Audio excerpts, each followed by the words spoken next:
You're talking crap YouTube, what are you telling me? Once again, it's your boy Charlie Brooks, one half, the Brotherhood, back again with another episode of Brooks Backlog.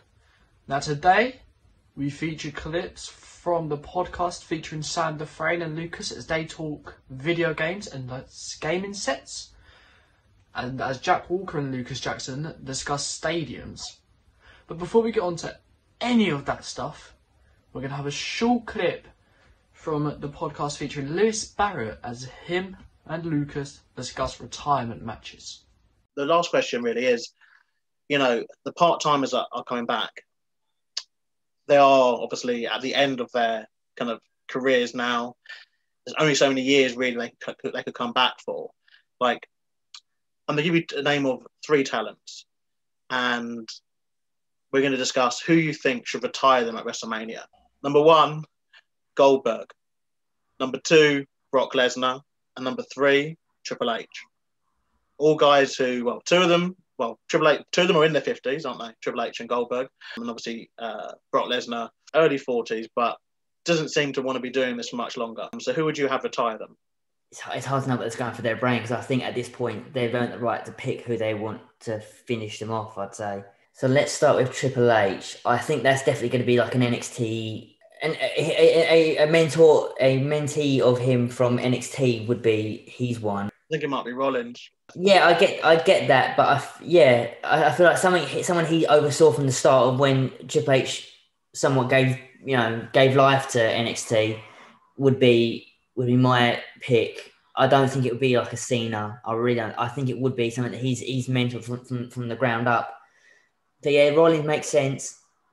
There's a few guys out there, like I've heard as well, like he really rates Karrion Kross. He thinks he's his money, and he's maybe not retirement, but it's hard to know with plans and stuff. But these things do come around quick depending on where they want to do it. Brock, oh wow, depends who he gets on with, doesn't it? I think it should be Lashley for Brock. I think it should be next year. They should. I think there's a mutual respect there, so I get that. I like to see that because he likes his legit guys, doesn't he? He likes to work with them. It's the last big match for him, I think, as well, in the sense of who he could face. He's faced Roman, he's faced Seth, he's faced Undertaker, Cena. He's the only one left, isn't he? I really respect Lashley as an answer because.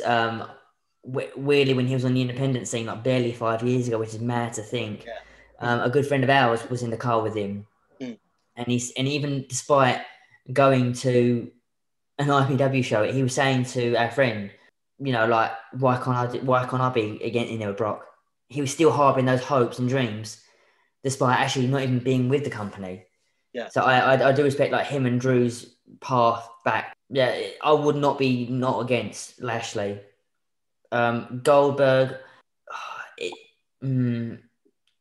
Goldberg. I don't feel Goldberg will get a retirement match. I think it would just be he finishes it when he finishes that kind of thing. Like the other two, I think definitely Triple H. It would be bad to see Matt Riddle though. It would be. I would pop to high heaven if it was Matt Riddle. After everything that's happened,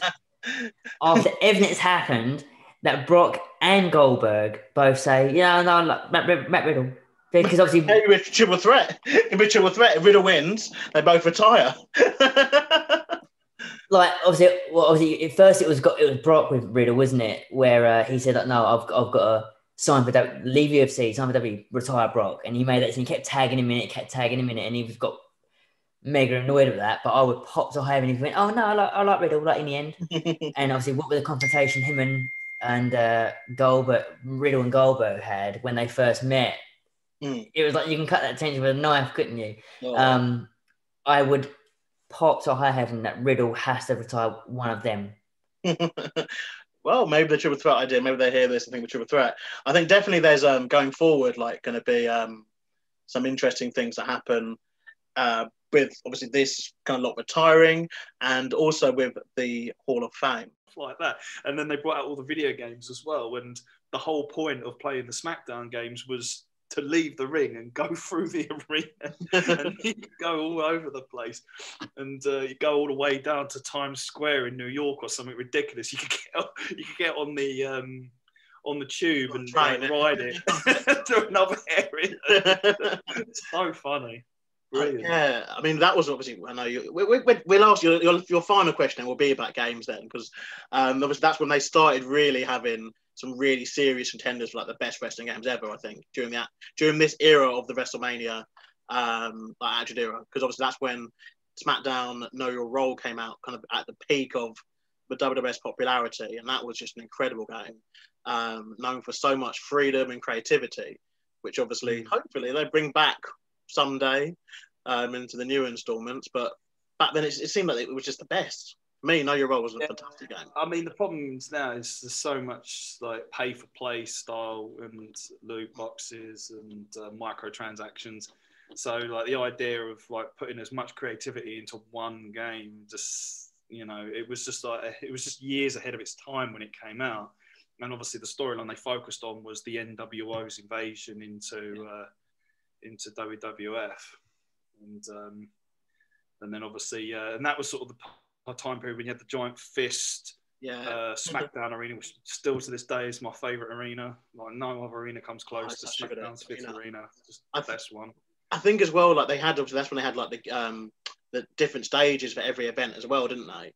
Like Backlash had the claws and that, and you always had different sets for like every single event. And obviously now it's obviously a same set kind of deal, isn't it? They have. I think those that's really what wrestling is to me. Up close, personal, kind of grubby. Those big, massive stadiums. Like I get why they'll never go back to small arenas, because they can pack out. What was the attendance? 95,000. 93 at WrestleMania 3, allegedly. Or we'll leave back to allegedly. Yeah. Not they're like allegedly. It's 70,000 plus. These events. Yeah, and obviously there's no reason for them to go back to arenas. But if I had it my way, then all the WrestleManias will be in smaller arenas where you proper have to like try to get tickets. Because that's my favorite thing about wrestling, is the kind of the wish to be there, the atmosphere. And I think with the big, massive stadiums, although I bet the atmosphere is equally as good because everyone just wants to be there, it's not the same, is it? Yeah, people have spoken about it being section by section, so you get used to your section. So if your section's full of the kids who are going to scream for like Roman Reigns, well, things the face, obviously, people like Roman Reigns stuff, then you get along with that energy. But if they're full of the smart fans who want to cheer people like, that would be horrible, wouldn't it? You're always big man kids. Yeah, it's like when I went to watch Wrestle Kingdom, I was sitting with all the foreigners. Oh God! And there was these people just like next to me chanting like it's a football match. I'm just going, it's not the atmosphere. It's not the atmosphere, man. So I hope you guys enjoyed them clips. Thank you for tuning in to yet another episode of the best goddamn show there is, Brooks Backlog. Now please guys remember to like, share, comment, subscribe, everything. And we'll see you on the next episode.